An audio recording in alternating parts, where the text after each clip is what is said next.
Good morning everyone. Ram Ram ji, Radhe Radhe. आप सबका मेरे न्यू ब्लॉग में स्वागत है। सबसे पहले उठ के मैंने पानी किया, दिन की शुरुआत करती हूँ एक गिलास गर्म पानी से। देन गर्म पानी करके बैठ पीने लगती हूँ और पीते पीते सोचती हूँ कि आज बच्चों के लंच में क्या बनाया जाए। और ये देखिए मेरा गोकू जो कि मेरे साथ सुबह उठ जाता है, और जो अगर मैं किचन में जाती हूँ, किचन में बाहर साफ़ सफाई कर रही हूँ तो बाहर तो मेरे पूरा टाइम मेरे साथ साथ ही घूमता रहता है। इसके बाद सबसे पहले मैंने झाड़ू पोछा किया। अपना झाड़ू पोछा करने के बाद हाथ मुँह के धो के फिर से किचन में आ जाती हूँ और बच्चों के लंच के लिए पूरी तैयारी करने लग जाती हूँ। बाकी काम बाद में करूँगी, तब बच्चे चले जाएंगे। सब्जी बना के रख दूँगी। देन सब्जी के साथ पे ही मैंने सबसे पहले आलू बॉईल कर लिए थे, क्योंकि इनके ब्रेकफास्ट के लिए मैं आलू के पराठे बनाऊंगी। ले जाने के लिए प्लेन रोटियां बनाऊंगी सब्जी के साथ में।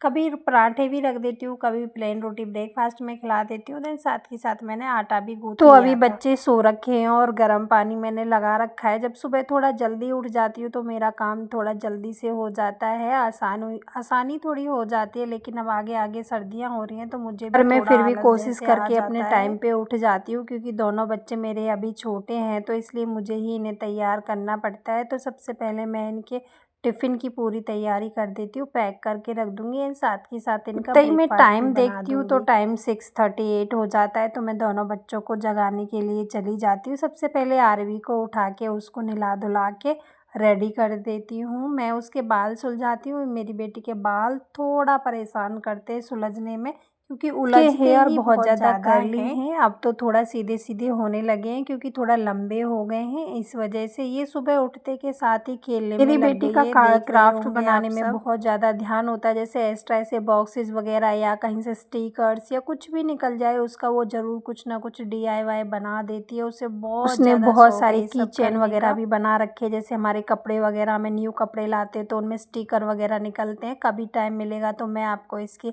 स्टिकर वगैरह जो ये बनाती है वो क्राफ्ट आपको ज़रूर दिखाऊंगी।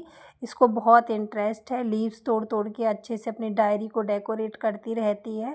तो इसमें इसका आर्ट एंड क्राफ्ट में बहुत मन है। विवान को भी मैंने नहला के और ड्रेसेस पहना के इसको ब्लैंकेट में छुपा दिया था। इसको कुछ ज़्यादा ही आज ठंड लगी हुई है, इतना परेशान कर रहा है मुझे कपड़े पहनने में, बट पूछो मत। कभी कभी खुद ही पहन लेता है और कभी कभी बहुत ज़्यादा परेशान करता है। फिर मैं इसे सॉक्स वगैरह पहना के इसके बाल बना देती हूँ। मैंने कहा आप थोड़ी देर और बैठो, मैं आपका ब्रेकफास्ट दे देती। तो इतनी फास्ट से ब्रेकफास्ट करता है कि पूछो मत। पर इसका थोड़ा सा होमवर्क बचा था, वो इसने अभी फिनिश किया है। वैसे तो ये होमवर्क अपना छोड़ता नहीं है, हमेशा कंप्लीट रखता है। बस थोड़ा सा बचा था, मैंने कहा अभी आप कर लो, टाइम है बस आने में। तो मैं इनका बैग पैक कर देती हूँ। मैं इनका डेली सुबह में बैग चेक करती हूँ कि कुछ है या छूटा तो नहीं है, और लंच बॉक्स और वाटर बोतल दोनों चीज़ें बैग में डाल के इन चैन पैक करती हूँ। इतने आरवी भी बोल देती है मम्मी मेरी फर्स्ट पॉकेट में चेक कर लीजिए एक बारी पाउच है कि नहीं है। मैंने कहा पाउच तो है, बट ये क्या रख रखा है आपने? तो बोलती है ऐसे ही कुछ काम का है मेरा। जैसे कि मैंने आपको अभी बताया ना, कोई भी स्टिकर वाला पेपर हो तो इसके बैग में हमेशा मिलेगा ही मिलेगा। जैसे ही गेट खोला आगे बढ़े तो ये दोनों गाय और नंदी सामने ही खड़े थे, जिसमें ये रेड वाली गाय जो मारती है मुझे कई बारी से, बड़ी मुश्किल से बची हूँ मैं। तो पहले ही मैंने कहा बब्बी बच्चों आप रुको, भैया को पहले वैन खड़ी करने दो। तो मैं भैया को ही बोल देती हूँ भैया आप ही बच्चों को लेने आ जाओ, यहाँ पे गाय खड़ी है तो हमें डर लग रहा है। तो ये भैया आ जाते हैं। इस गाय का ये है कि जेंट्स लोग पे बिल्कुल भी नहीं कुछ कहती ही नहीं है, और लेडीज इससे दिखती है तो बड़ा ही मतलब भागने लगती है और सर घुमाती है अपना। इस वजह से मैं तो इससे हमेशा दूरी रहती हूँ। विवान भाग के जाता है क्योंकि उसे भी बहुत ज़्यादा डर लगता है। कुल आगे जाके बाय करता है। भैया जी दोनों बच्चों को बिठा लेते हैं वैन में। बैठने के बाद में दोनों बाय करते हैं, और इनका ये भी कहना होता है तब तक हमारी गली से वैन दिखनी बंद ना हो जाए, आपको तब तक बाय बाय करना होता है। मैंने कहा अच्छा भाई ये भी है,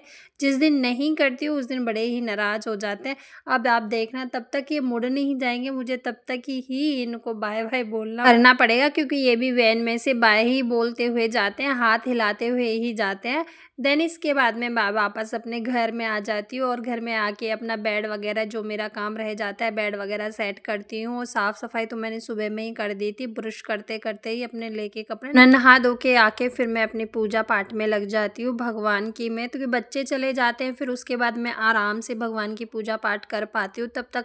और ये रहते तो फिर ये रहता है कि इनका लंच ना रह जाए, शूज ना रह जाए, आई कार्ड ना रह जाए, ये ना रह जाए, वो ना रह जाए, इसलिए मैं जब बच्चे चले जाते हैं तो उसके बाद मैं अपना फ्री होके आराम के साथ में भगवान की पूजा पाठ करती हूँ एंड दुर्गा चालीसा का मैं पाठ करती हूँ दोनों टाइम में।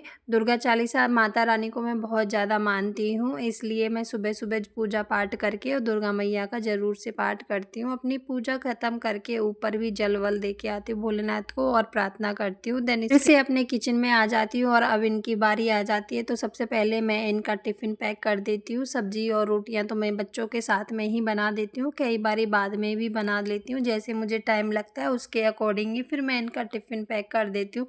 टिफ़िन पैक करने के बाद में मैंने साथ के साथ में अपनी चाय भी बना रखी थी और नाश्ते में बनाया मैंने पोहा। तो साथ में बैठ के अब हम ब्रेकफास्ट करते। ऑलमोस्ट मेरा काम हो ही चुका था नीचे का। अच्छा सा एक नाश्ता करने के बाद में अब मैं ऊपर जाऊंगी। ऊपर का जो मेरा छोटा मोटा काम होता है वो मैं निपटाऊंगी और आज मुझे एक खास काम भी करना है। हम निपटा के साइड में ही हमारी चिनाई लगी हुई है तो उनसे मैंने थोड़ा सीमेंट ले लिया है। ये मैंने एक गमला और एक पाइप लिया है। आज मैं करने वाली हूँ, मेरे पास एक छोटी सी शिवलिंग है जिसे मैं कभी मशीन के ऊपर कभी दूसरी तरफ ऐसे रखती रहती हूँ, लेकिन आज मैं उसको एक जगह फिक्स कर दूंगी। तो मैंने पहले पाइप को फिक्स कर दिया है और पाइप के अंदर ना मैंने मिट्टी डाली है।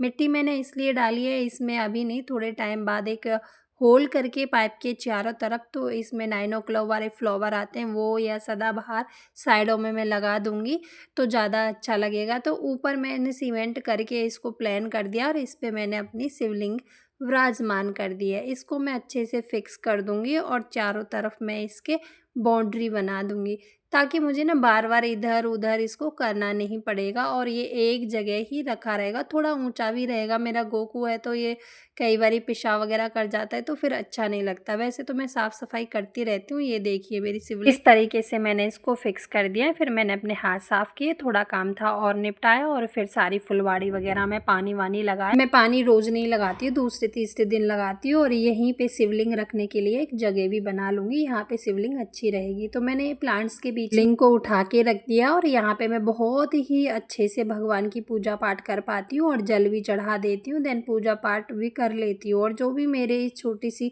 बगिया में फूल खिलता है मैं भोलेनाथ पे चढ़ा देती हूँ और नीचे भी ले जाती हूँ। तो आपको मेरा मिनी ब्लॉग कैसा लगा प्लीज़ कमेंट करना, शेयर करना, सब्सक्राइब करना और लाइक करना तो बिल्कुल मत भूलना।